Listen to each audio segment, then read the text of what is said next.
మాడదబ్బ ఉడికిపోయింది. కోడిగుడ్లు వేసేస్తున్నాను. నూనె కూడా పైకి తేలిపోయింది. చెరువు చేపలు, మామిడికాయ, కోడిగుడ్డు పులుసు. ఉప్పు చూసుకుంటాను సరిపోయిందో లేదో. నూనె కూడా పైకి తేలిపోయింది. సరిపోయింది. సూపర్ ఉంది. Welcome to Madhavi Nellore vlogs. Hi friends, ఇవాళ అయితే నేను చెరువు చేపల పులుసు అయితే చేస్తున్నాను. చెరువు చేపలు అయితే చాలా బాగున్నాయి. నెల్లూరులో తెచ్చానన్నమాట చేపల మార్కెట్లో అయితే. ఇంకా ఇక్కడైతే స్మెల్ చూస్తున్నాను. కొంతమంది అయితే స్మెల్ చూసి చేపలు అయితే తీసుకుంటారు. ఎందుకంటే కొన్ని అయితే ముక్కుడు వాసన ఉంటాయి అన్నమాట. ఇప్పుడైతే నేను తీసుకున్నట్టు మంచి వాసన అయితే ఉన్నాయి. అంటే ఇంటికి తెచ్చి వాసన చూశాను అన్నమాట. నేనైతే బాగున్నాయి. ఈరోజు వంట ఏమంటే చెరువు చేపల పులుసు అయితే చేస్తున్నాను. చెరువు చేపలు తలకాయ, పొట్ట గిల్లేసి తోక ఉడికి నీళ్ళు పోసి ఇట్లాగైతే పెట్టేసుకున్నాను. గోరెచ్చని నీళ్ళు అయితే. ఎర్రగడ్డ తరిగేసుకున్నాను. టమాటా, చింతపండు పులుసు పిసికి పెట్టేసుకున్నాను. మామిడికాయ, కరివేపాకు. చెరువు చేపలు, కోడిగుడ్డు పులుసు ఈరోజైతే. చెరువు చేపలు, మామిడికాయ, కోడిగుడ్డు పులుసు ఈరోజు అటికలు అయితే చేస్తున్నాను. మొన్న మడపరొయ్యలు వేసి వంకాయ మడపరొయ్యలు వేసి పులుసు పెట్టాను కదా, ఆ రోజు చాలా బాగుంది అన్నారు పిల్లలైతే. ఈరోజు కూడా అటికలు అయితే చేస్తున్నాను. కూరకు పక్కిలతో చేస్తాం కదా, పచ్చి పక్కిలు, దాంతో చేసినా కానీ సూపర్ ఉంటుంది. కూరకైతే టేస్టే వేరేగా అయిపోతుంది అన్నమాట. దబర్లో చేసే కూర వేరు, అటికలో చేసే కూర వేరు అనమాట.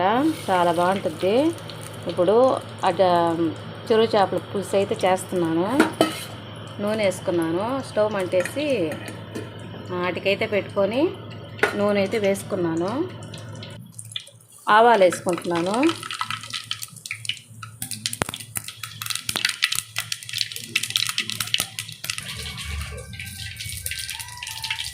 ఎర్రగడ్డ. దీంట్లో మనము ఏం వేయట్లేదు కాబట్టి అందుకోసం ఎర్రగడ్డలు అయితే ఒక 4 తరుక్కున్నాను.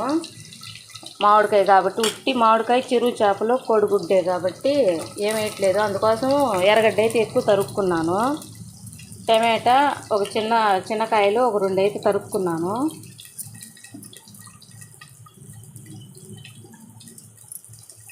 మరి ఎక్కువ పులుపు లేకుండా అనిపిస్తుంది అన్నమాట. ఎర్రగడ్డ కానీ ఒక 4 తరిగి వేసుకుంటే. ఇవన్నీ బాగా వాడాలి. ఎర్రగడ్డ,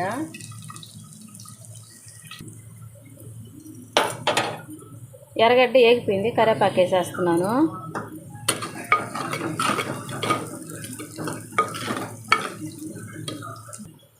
టమాటా కూడా తరిగి ఉన్నాను, అది కూడా వేసేస్తున్నాను.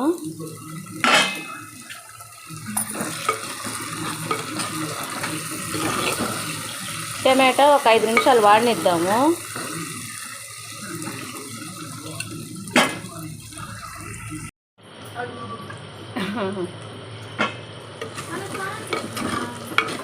టమాటా వాడిపోయింది. ఇప్పుడు చింతపండు పులుసు పోసుకుంటాము. చింతపండు పులుసు పిసికి పెట్టేసుకున్నాను. ఇప్పుడు అది పోసేస్తాను.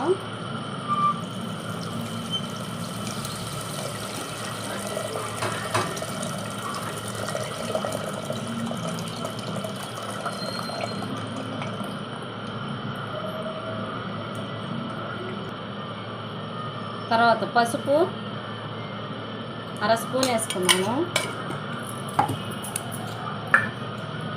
తర్వాత పులుసుకు తగ్గట్టు కారం అయితే వేసుకుంటున్నాను.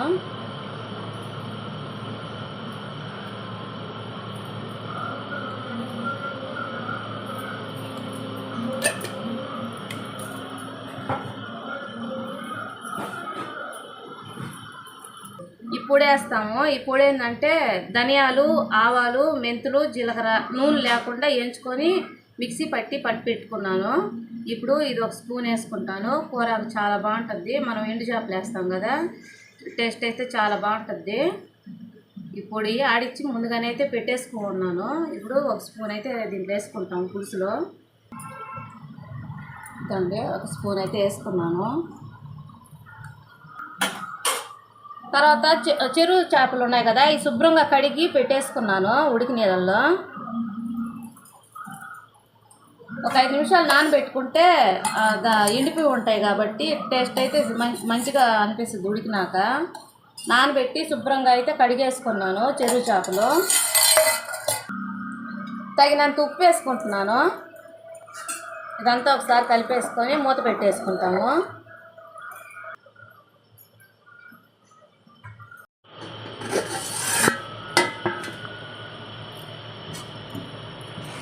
మంచి స్మెల్ వస్తుంది చెరువు చేపల పులుసు.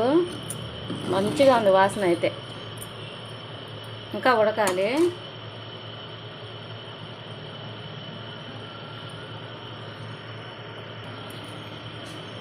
మాడి దెబ్బలు వేసేసుకుంటున్నాను.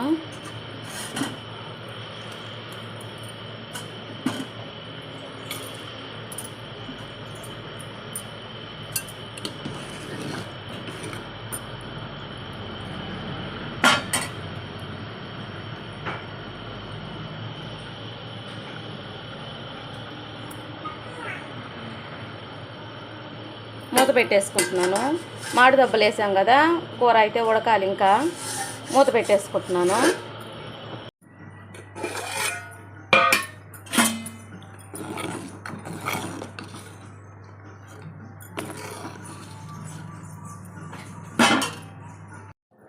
మాడి దెబ్బ ఉడికిపోయింది. కోడిగుడ్లు వేసేస్తున్నాను.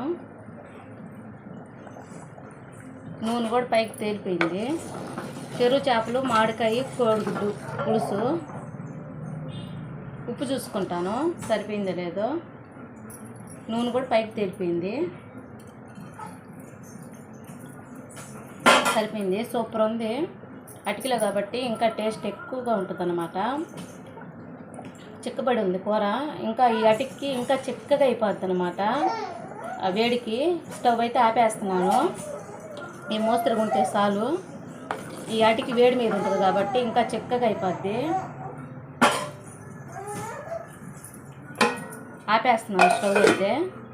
అంతే ఫ్రెండ్స్, చెరువు చేపలు, కోడిగుడ్డు, మామిడికాయ పులుసు అయితే రెడీ చేసేసాను. నా వీడియో నచ్చుతుంది అనుకుంటున్నాను. నచ్చితే మాత్రం లైక్ చేయండి, షేర్ చేయండి, సబ్స్క్రైబ్ చేయండి. మీకు నచ్చితే మీ బంధువులకు కానీ స్నేహితులకు కానీ షేర్ అయితే చేయండి. కొత్తగా చూసే వాళ్ళైతే సబ్స్క్రైబ్ చేసుకోండి. Bye friends.